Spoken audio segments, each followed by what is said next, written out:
露露落馬失落的笑聲。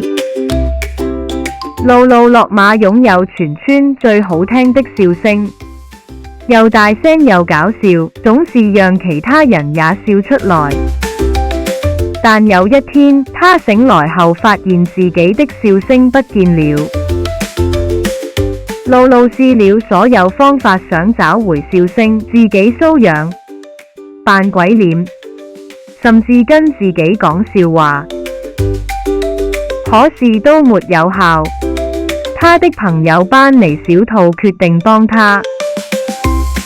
他講了他知道最搞笑的笑話，露露只是微微一笑。他又講了一個，然後再一個，直到他說：落馬對紅蘿蔔說咩？生菜做朋友啦！露露大笑起來，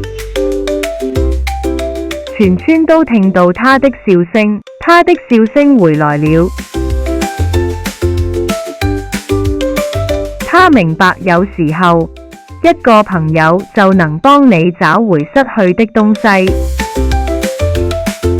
寓意，朋友能幫你在最古怪的日子裏重新找回笑容。